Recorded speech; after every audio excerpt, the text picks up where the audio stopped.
এবারের কোপা আমেরিকায় আর্জেন্টিনা জিতলে মোট 218 কোটি টাকারও বেশি প্রাইজ মানি পেতে চলেছে, যা কিনা সর্বশেষ আসরের তুলনায় প্রায় 4 গুণ বেশি অর্থ। যদিও রানার্স আপ প্রাইজ মানি থাকছে এর অর্ধেকেরও অনেক কম। আর অন্যদিকে ইউরো শিরোপা পুনরুদ্ধার করলেই 350 কোটি টাকারও বেশি পাবে স্পেন। যদিও ইংল্যান্ড জিতলে প্রাইজ মানি কমে যাবে টুর্নামেন্টের নিয়মের কারণে। কনকাকাফের সঙ্গে যৌথভাবে এবারের কোপার আয়োজন করেছে কনমেবল। মার্কিন মূল্যকে কেবল আসরের জৌলুস নয়, বাড়ানো হয়েছে প্রাইজ মানির পরিমাণও।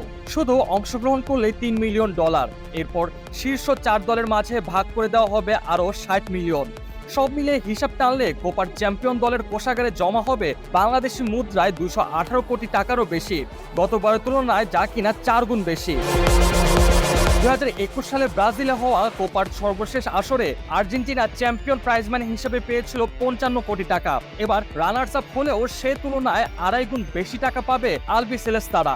আর্জেন্টিনার সামনে এখন ইতিহাসের প্রথম দল হিসেবে টানা 2 কোপা জেতার পাশাপাশি এই বিপুল পরিমাণ অর্থ ফেডারেশনের কোষাগারে জমা করার বিষয়টাও মাথায় থাকবে। বলে রাখা ভালো, পৃথিবীর সবচেয়ে পুরনো এই ফুটবল টুর্নামেন্টের ইতিহাসে এত বিশাল অঙ্কের প্রাইজ মানির নজির এবারই প্রথম।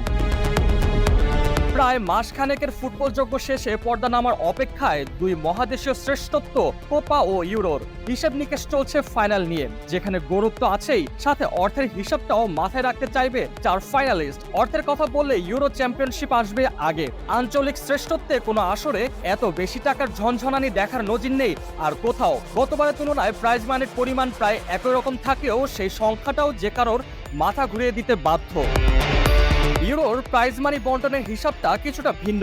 অংশগ্রহণ ফি থেকে শুরু করে ম্যাচ প্রতি জয়ের হিসেবে আলাদা করে টাকা ঢুকবে দলগুলোর অ্যাকাউন্টে। রাউন্ড অফ 16 থেকে ফাইনাল রাউন্ড প্রতি যত এগোবে কোনো দল, নামের পাশে যোগ হবে তত বেশি অর্থ।